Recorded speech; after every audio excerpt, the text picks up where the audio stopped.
नमस्कार, मैं राधा बाका आप सभी का आज की कक्षा में स्वागत करती हूँ। बच्चों, आज हम अध्याय 23 सूत तथा उसका निर्माण पढ़ेंगे। बच्चों, सूत क्या होता है? सूत आपके क्या है? तंतुओं को मिलाकर बनाए गए धागे को ही हम क्या कहते हैं?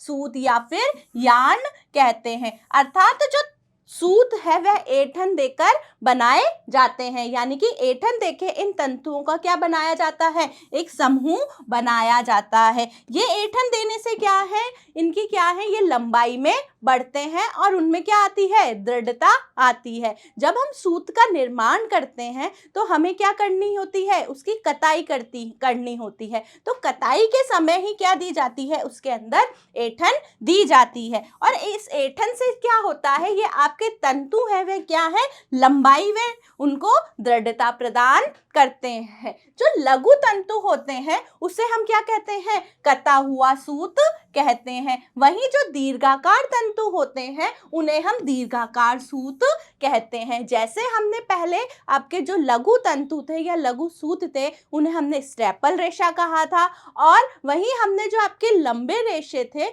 उन्हें हम क्या है? फिलामेंट रेशा हमने कहा था।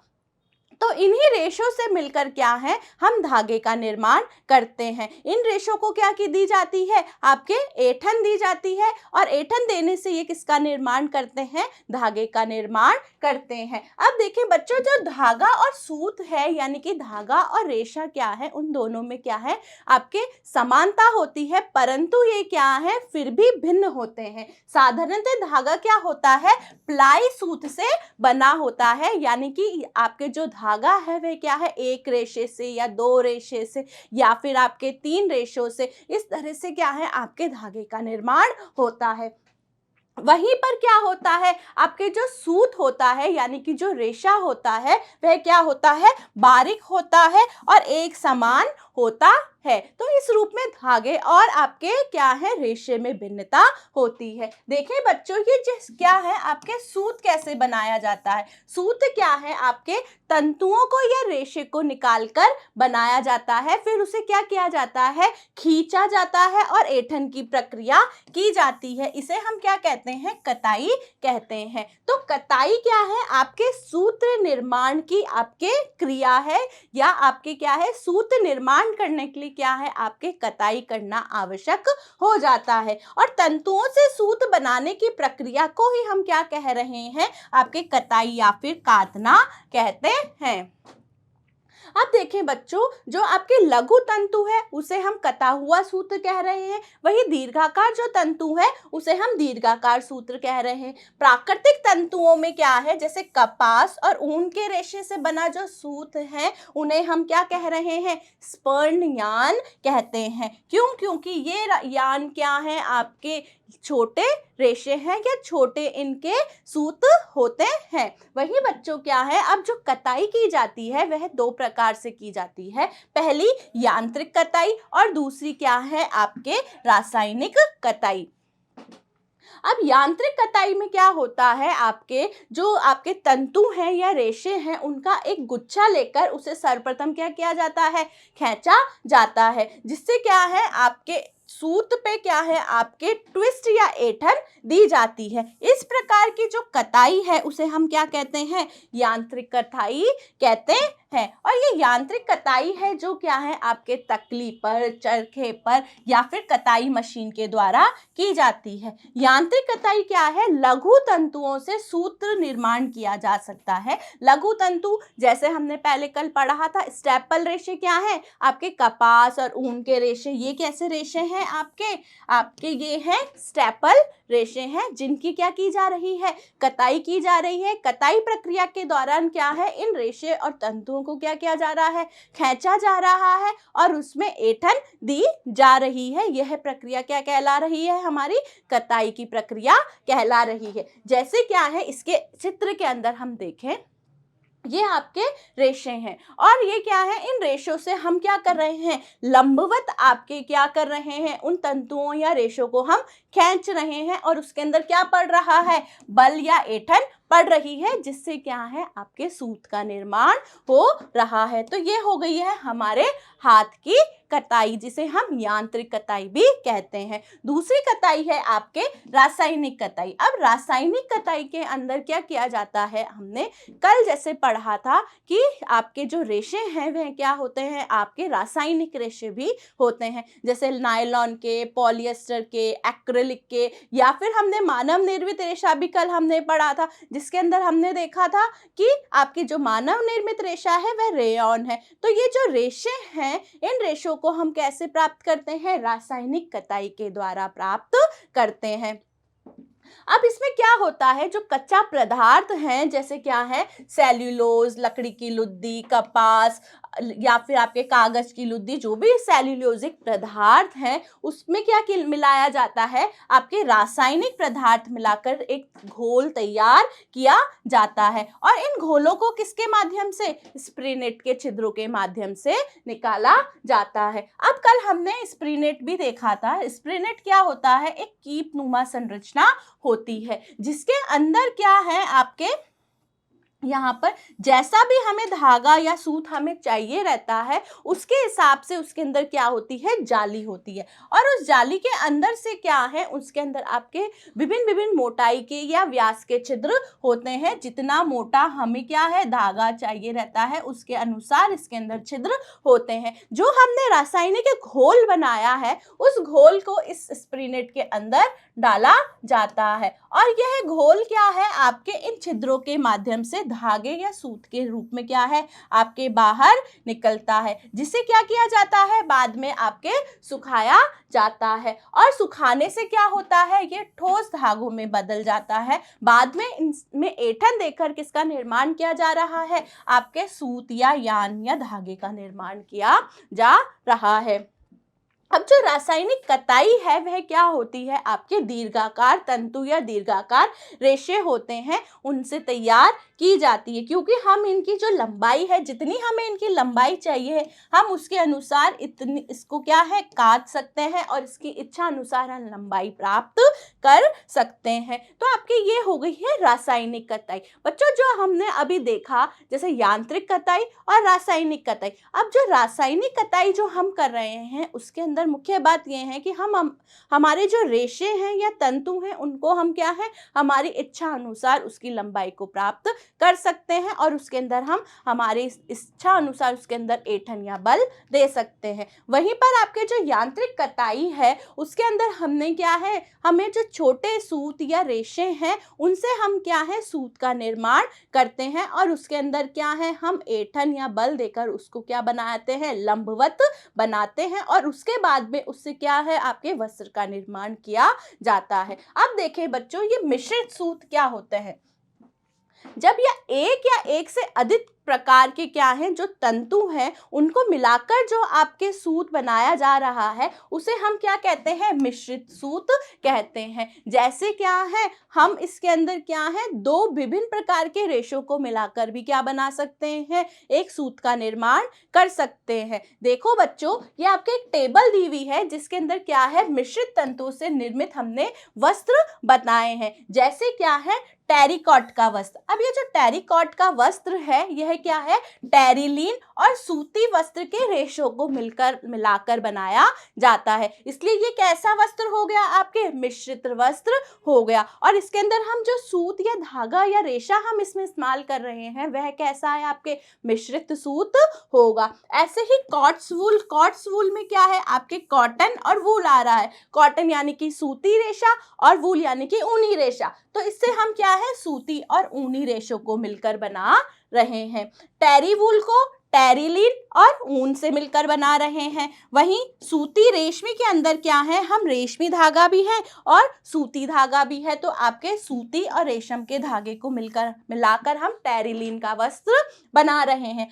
वूल एक्रिलिक में हम एक्रिलिक और ऊन दोनों के रेशों को मिलाकर बना रहे हैं। तो ये दोनों कैसे हो, ये आपके जो वस्त्र हैं, या इनसे जैसे इन रेशों से जिन वस्त्रों का निर्माण हो रहा है, वह मिश्रित वस्त्र हो गए। और उन वस्त्रों के अंदर जिन सूत का या आपके धागों का इस्तेमाल किया जा रहा है, वह क्या हो गए हैं, आपके मिश्रित सूत हो गए हैं। बच्चों देखो, सूत की कुछ विशेषताएं होती है। जैसे क्या है, सूत की मुख्य विशेषता होती है उसकी मोटाई या बारीकी। जैसे हम उसके अंदर ऐंठन देंगे वैसे ही उसका क्या बनेगा, वह मोटा या बारीक होगा, जो ऐंठन की मात्रा पर क्या कर रहा है, निर्भर करता है। यह आप क्या है, एक घर के अंदर एक छोटा एग्जाम्पल करके देख सकते हो। जैसे हाथ पर बांधने वाली जो मोली आती है, जब हम उसको क्या करते हैं, वह जब मोली के रूप में है, वह क्या है, आपके रेशे हैं। और इन रेशों को क्या है, जब आप उनको हाथ से बल देते हो या ऐंठन देते हो तो उससे किसका निर्माण हो रहा है,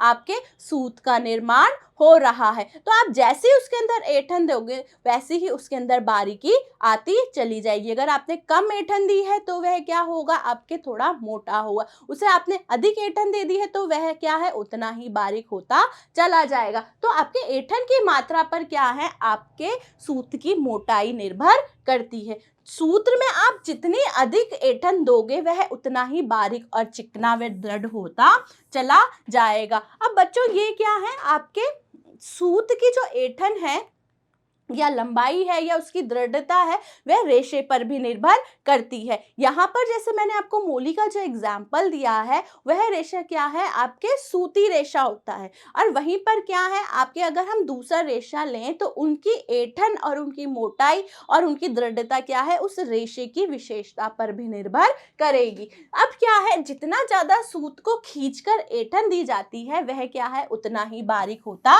चला जाता है। यदि सूत में अधिक ऐंठन दी जाए तो वस्त्र में क्या होने लग जाती है, सिलवट वाला प्रभाव होता है, जिसे हम क्या कहते हैं, क्रैप सूत भी कहते हैं। अर्थात आप जितनी वस्त्र के अंदर ऐंठन दोगे वह क्या है, और ज्यादा दृढ़ और मजबूत भी होता चला जाएगा। कभी कभी वह रेशा क्या है, आपके सिलवट वाला होता जाएगा। तो वह रेशा सिलवट वाला होगा तो आपके वस्त्र भी सिलवट वाला होगा। तो उस तरह के जैसे रेशे से हम वस्त्र का निर्माण कर रहे हैं वह कैप्र वस्त्र हो गया है। और ऐसे सूत्र को हम क्या कहते हैं, क्रैप सूत कहते हैं।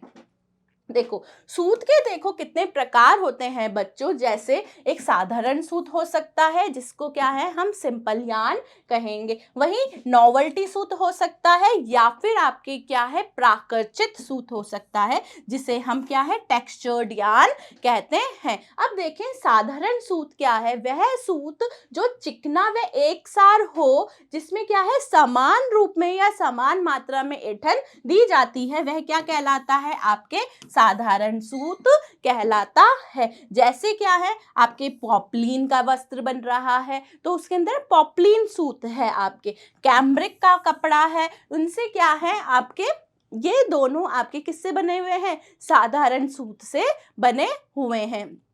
अभी जो साधारण सूत है इसके अंदर हम जैसे ऐंठन देते हैं तो उसके अंदर क्या है, आपके ये ऐंठन की मात्रा पर उनके अंदर जो सूत की संख्या है उसके आधार पर इन्हें हम निम्न भागों में विभक्त कर सकते हैं। जैसे क्या है, साधारण इकहरा सूत हो सकता है, साधारण प्लाय सूत हो सकता है, या फिर आपके साधारण कॉर्ड सूत हो सकता है। देखो, ये जो साधारण इकहरा सूत्र है वह क्या है, इन तंतु में सभी स्थानों पर एक समान क्या दी जाती है, ऐंठन दी जाती है। जैसे ये क्या है, हमारे सिंगल सिंगल क्या है, रेशे हैं। और इन रेशों को जब हम क्या कर रहे हैं, रेशे या इन्हें हम तंतु भी कह सकते हैं, ये जो आपके रेशे हैं इनको मिलाकर हम क्या कर रहे हैं, ऐंठन या बल दे रहे हैं। ये सभी क्या है, एक ही प्रकार के रेशे हैं और इन रेशों से मिलाकर हम क्या कर रहे हैं, ऐंठन देकर सूत का निर्माण कर रहे हैं। तो ये हो गया है आपके साधारण इकहरा सूत।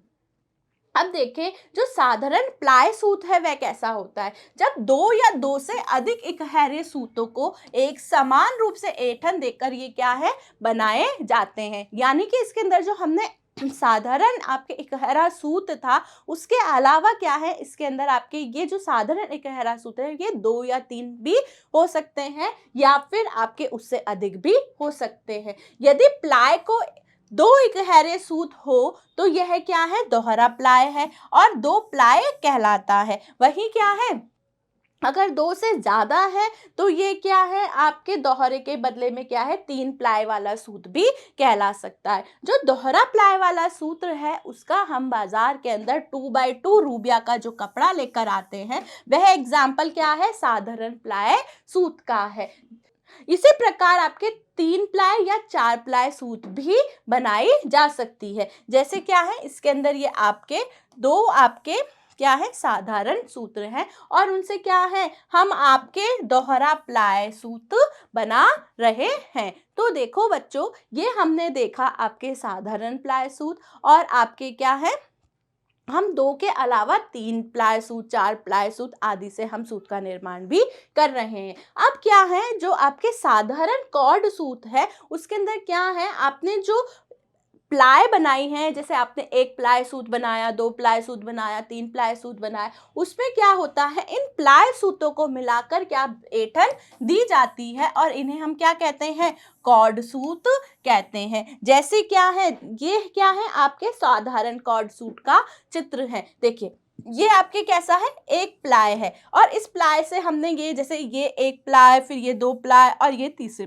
इन तीनों से मिलाकर हमने क्या किया है, जब इन तीनों को हमने ऐंठन देखे, जब सूत्र बनाया है तो वह कैसा हो गया है, आपके कॉर्ड सूत हो गया है। इसको मैं आपको पहले वाली स्लाइड पे ले जाकर वापस दिखाती हूँ कि इस साधारण प्लाई सूत में क्या है, हमारे जो साधारण सूत्र था जिसको हमने ऐंठन देकर बनाया था, फिर उसके बाद में हमने 2 साधारण सूत को लेकर क्या है, आपके 2 प्लाई सूत बनाया, जिससे 2x2 का रूबिया जैसा वस्त्र बन रहा है। अब ये जो आपके जैसे कि प्लाई सूत है, इन प्लाई सूतों को हमने क्या है, अब इकट्ठा करके एक ऐंठन देख के दोबारा से एक सूत्र का निर्माण किया है, जिसे हम क्या कह रहे हैं, कॉर्ड सूत कह रहे हैं। जैसे आपको चित्र में दिख रहा है कि ये आपके 1 प्लाई, फिर इन प्लाई से मिलाकर आपने किसका निर्माण किया है, कॉर्ड सूत का निर्माण किया है। अब देखें बच्चों, ये जटिल सूत या नॉवेल्टी सूत्र क्या होता है। देखो, वस्त्र बनाने वाला सूत्र हमेशा क्या होगा, आपके चिकना और समान नहीं होता है। उसके अंदर क्या है, हम उसके अंदर कुछ विशेषताएं डालते हैं। विशेषताओं से अर्थ यहाँ पे है कि ऐसा सूत्र जिसमें क्या है, वह एक समान ना होकर क्या हो, कहीं से पतला हो, कहीं से मोटा हो। तो इस तरह का जो सूत्र बना रहे हैं उसे हम जटिल या नॉवेल्टी का सूत्र कह रहे हैं। जटिल सूत्र कहीं से क्या होगा, पतला होगा या कहीं से मोटा होगा। इसके अतिरिक्त वह क्या है, कहीं से घुंघरालेदार भी हो सकता है, कहीं से फंदेदार भी हो सकता है, या कहीं पे ऐंठन दी भी जा सकती है और कहीं ऐंठनदार नहीं भी हो सकता है। वह जटिल सूत्र कई बार क्या है, लंबाई के रेशो में क्या है, हम उनकी अगर रंग में भिन्नता कर दें, कहीं से हमने लाल रंग कर दिया, कहीं पे पीला या कहीं पे कुछ और रंग कर दिया, तो उन भिन्नता के आधार पर भी क्या है, हम जटिल सूत्र का निर्माण कर सकते हैं। तो इस रूप में हम क्या है, उसमें रंग की भिन्नता लाकर उसकी सुंदरता को बढ़ा सकते हैं। तो वस्त्रों की ये क्या है, नवीन प्रभाव देता है।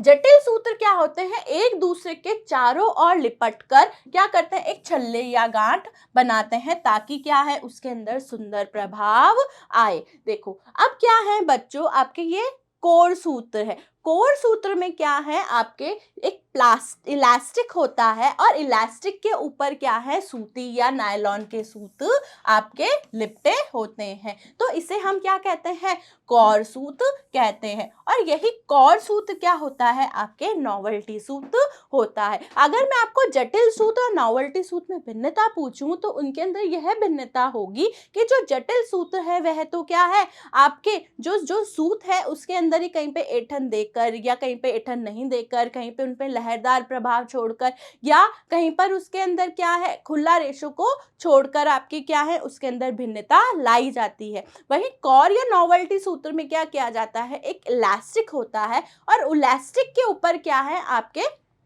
सूती या फिर नायलॉन के जो रेशे हैं वो उनके ऊपर लपेटे जाते हैं, जिससे क्या है, वह क्या है, आपके नॉवेल्टी सूत बनाता है। जैसे क्या है, ये इलास्टिक है और इस इलास्टिक पर क्या है, आपके अन्य सूत्र लपेटा गया है और यह सूत्र क्या हो गया है, आपके कौर सूत्र या नॉवेल्टी सूत्र हो गया है। अब देखें ये बैकले सूत्र कैसा होता है। आपके जो बैकले सूत्र है वह क्या है, आपके लहरिएदार प्रभाव का सूत्र होता है जिसे हम बैकले सूत्र कहते हैं, जिसमें दो विभिन्न सूत्रों को क्या है, मशीन में विभिन्न गति से प्राप्त किया जाता है। यानी कि दो अलग अलग तरीके के सूत्र हैं और उनको क्या है, विभिन्न गति देकर क्या है, उसके अंदर बैकल्स का प्रभाव दिया जाता है। जैसे इस सूत्र के अंतर्गत दिया गया प्रभाव आपका क्या है बैकले सूत्र हो जाता है। अब आपके लूप सूत्र क्या होता है आपके कोर सूत्र से निकलकर क्या है, एक छल्ले या क्या दिए जाते हैं, उसके अंदर लूप बनाए जाते हैं। जैसे इस सूत्र के आपके क्या है, इस सूत्र में क्या है, आपके ये लूप इसके अंदर बनाए जा रहे हैं। तो ये जो लूप प्रभाव इसके अंदर छोड़ा जा रहा है, यह क्या कहला रहा है, आपके लूप सूत्र कहलाता है। इसके अंदर क्या है, आपके कहीं से सूत्र को ढीला छोड़ा जाता है, कहीं पे ऐंठन दी जाती है। तो इस प्रभाव से क्या है, उसके अंदर क्या आता है, लूप बन जाते हैं और उसे हम क्या कह रहे हैं, लूप सूत्र कह रहे हैं। अब आपके हैं स्नाल सूत्र क्या होता है, अत्यधिक ऐंठे हुए सूत्र क्या कहलाते हैं, आपके स्नाल सूत्र कहलाते हैं। जैसे क्या है, इस सूत्र के अंदर क्या है, जब आप ऐंठन दोगे तो ये क्या है, अधिक ऐंठे हुए या ऐंठन दिए हुए सूत्र होते हैं। जैसे जब हम ऐंठन देंगे तो इसके अंदर क्या है, यह क्या है, इसके अंदर बल ज्यादा हो जाएंगे और उन बल के या ऐंठन देने से इस तरह का प्रभाव उनके अंदर आएगा। तो ये वाले सूत्र क्या कहलाते हैं, आपके स्नेल सूत्र कहलाते हैं। आपके जो नॉप सूत्र हैं वह क्या है, जब आधारभूत सूत्र को तानकर उस पर क्या है, तेज गति से नॉप बनाए जाते हैं। इस सूत्र के अंतर्गत क्या है, आपके जो रेशा है उसके अंदर क्या है, तेज गति से कहीं कहीं पर क्या है, आपके जो सूत्र है उसके अंदर अधिक ऐंठन का प्रभाव दिया जाता है, जिसके अंदर आपके नॉपिंग हो। तो इस तरह का जैसा सूत्र है वह क्या होता है, आपके नॉप सूत्र होता है। शैनल सूत्र क्या होता है, इसके अंदर बुनाई करके क्या किया जाता है, आपके जो धागा है या रेशा है उसके अंदर क्या है, आपके काता जाता है। यानी कि बुनाई करके क्या है, काता गया जो सूत्र है वह क्या कहला रहा है, आपके शैनल सूत्र कहला रहा है। तो इस तरह का जो प्रभाव है सूत्र के अंदर दिया जा रहा है वह शैनल सूत्र कहला रहा है। अब देखें बच्चों, ये प्राकृतिक सूत्र क्या होता है या टेक्सचर्ड सूत्र क्या होता है। ये क्या होता है, आपके जो दीर्घाकार तंतु है उनको क्या है, एक विशेष प्रभाव दिया जाता है, जिसके अंदर क्या है, उसके अंदर या तो आपकी क्या हो जाता है, वह घुंघराले हो जाते हैं या फंदेदार हो जाते हैं या फिर आपके क्या है, वलयाकार हो जाते हैं या लहरदार प्रभाव उसके अंदर दिया जाता है। तो उसके अंदर कुछ अलग सा टेक्सचर प्रभाव दिया जाता है, जिससे क्या है, वह सूत्र कैसा हो जाता है, आपके प्राकृतिक या टेक्सचर्ड सूत्र हो जाता है। जब दीर्घाकार तंतुओं को टेक्सचर दिया जाता है तब बनावट के कारण क्या है, सूत्र कैसा हो जाता है, घना, भारी या लचीलेदार हो जाता है। टेक्सचर या बनावट के कारण सूत्रों के बीच में क्या आने लग जाता है, रिक्त स्थान भी आ जाता है, जिससे वस्त्र क्या है, ज्यादा नमी सोखने वाला या हवा के अच्छे आदान प्रदान में आरामदायक हो जाते हैं। बच्चों, जो टेक्सचर्ड सूत्र है उसका प्रयोग हम क्या है, तौलियों, चादरों, पर्दों आदि में करते हैं। अब उसके अंदर क्या, जो आपके जो ये रेशे या ये आपके जो यान बन रहा है उससे क्या है, हम विभिन्न प्रकार के वस्त्र बना सकते हैं। जैसे क्या है, टेक्सचर्ड सूत्र का प्रयोग हम तौलियों, चादरों, पर्दों आदि में करते हैं। इन टेक्सचर्ड सूत्र में क्या है, हम विभिन्न प्रभाव देते हैं। जैसे क्या है, हम उसकी बनावट में अंतर करते हैं, हम लहरदार बनावट लेकर आ सकते हैं, वलयाकार बनावट लेकर आ सकते हैं। ये तंतु क्या है, आपके दीर्घाकार तंतुओं के अंदर क्या है, विभिन्न प्रकार की बनावट को देखकर आपके इनसे क्या है, विभिन्न प्रकार के वस्त्र बनाए जाते हैं। तो आशा करती हूँ बच्चों आज की कक्षा आपको अच्छे से समझ आई होगी। थैंक यू, धन्यवाद।